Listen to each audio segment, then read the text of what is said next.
தொழிலதிபர்களை குறிவைக்கும் கும்பல் சிக்கியது எப்படி? சமூக வலைதளங்கள் இன்றைய இன்டர்நெட் உலகில் மிக முக்கிய பங்கு வகிக்கிறது என்று எடுத்துக்கொண்டால் அதன் மூலம் பல மோசடிகளும் நிகழ்ந்து வருகிறது என்பதை நாம் அறிவோம்.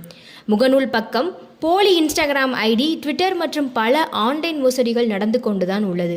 அந்த வகையில் தற்போது முகநூல் பக்கம் மூலம் நண்பராக பழகி பிறகு தகாத உறவில் இருந்து மிரட்டி பணம் பறிக்க ஒரு கும்பலை இயங்கி வந்துள்ள சம்பவம் வெளியாகியுள்ளது.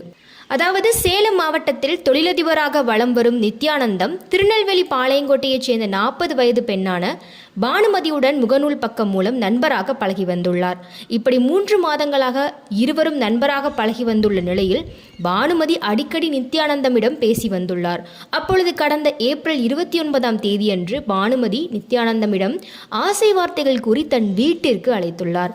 நித்யானந்தமும் பானுமதியின் ஆசை வார்த்தைகளில் சிக்கி அவரது வீட்டிற்கு சென்றுள்ளார். அங்கு இருவரும் தனிமையில் இருந்துள்ளனர். பிறகு திடீரென்று 4 பேர் பானுமதியின் வீட்டிற்குள் புகுந்து நித்யானந்தமை மிரட்டி தனி அறையில் அவரை தள்ளி கழுத்தில் இருந்த 2.5 பவுன் சங்கிலி மற்றும் தங்க மோதிரம், ஏடிஎம் கார்டு, கிரெடிட் கார்டு ஆகியவற்றையும் பறித்துள்ளனர். அது மட்டுமின்றி நித்யானந்தமின் செல்போனையும் வாங்கி ஆன்லைன் மூலமாக 75,000 ரூபாய் வரை உடனடியாக தனது வசமாக்கியுள்ளனர்.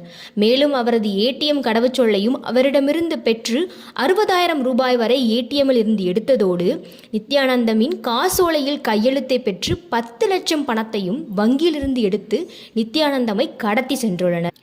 இதற்கிடையில் நித்யானந்தம் இதனை எப்படியோ தன்னிடம் வேலை செய்யும் ஒருவரிடம் கூறியுள்ளார். இதனால் துரிதமான நடவடிக்கைகளை மேற்கொண்ட அந்த நபர் போலீஸ் கமிஷனரிடம் புகார் தெரிவித்து விரைவாக விசாரணையை மேற்கொள்ள கூறியுள்ளார். இதனைத் தொடர்ந்து இந்த விவகாரத்தில் பானுமதி மற்றும் அவரின் கூட்டாளியாக நித்யானந்தமிடம் பணம் பறித்த பார்த்தசாரதி, வெள்ளதுரை, ரஞ்சித் மற்றும் சுடலை ஆகியோரை போலீசார் கைது செய்துள்ளனர். இந்த விவகாரத்தில் எதற்காக பானுமதியை கைது செய்தார்கள் என்று பார்த்தால், இந்த நடவடிக்கைகள் அனைத்துமே பானுமதியின் திட்டமாகும். நித்யானந்தம் மட்டுமின்றி இவருக்கு முன்பாக பல தொழிலதிபர்களிடம் இதே கைவரிசையை பானுமதியும் அவரது கூட்டாளியும் செய்துள்ளனர். முகநூல் பக்கம் மூலம் திருநெல்வேலி மற்றும் அதன் சுற்றுவட்டார பகுதிகளில் உள்ள தொழிலதிபர்களை மட்டும் குறிவைத்து அவர்களிடம் ஆசை வார்த்தைகளை கூறி பிறகு அவரை வீட்டிற்கு அழைத்து தனிமையில் இருந்து பிறகு தனது கூட்டாளிகளை வரவழைத்து இதுபோன்று பணம் பறித்துள்ளார் பானுமதி. அது மட்டுமின்றி இந்த விவகாரத்தில் கைது செய்யப்பட்டுள்ள பானுமதி தூத்துக்குடி மாவட்டம் ஆழ்வார் திருநகரியைச் சேர்ந்தவர் என்பதும் கடந்த சில ஆண்டுகளுக்கு முன்பு அவர் தனது குடும்பத்தை விட்டு பிரிந்து பள்ளி தோழரான வெள்ளையதுரையுடன் திருநெல்வேலியில் குடியேறியுள்ளார் என்பதும் தெரியவந்துள்ளது. மேலும் பானுமதி ஆடம்பரமாக வாழ ஆசை ஏற்பட்டுள்ளதால் கடந்த 6 ஆண்டுகளாக ஃபேஸ்புக்கில் தொழிலதிபர்களை குறிவைத்து இந்த செயலில் ஈடுபட்டுள்ளார் என்பதும் விசாரணையில் தெரியவந்துள்ளது.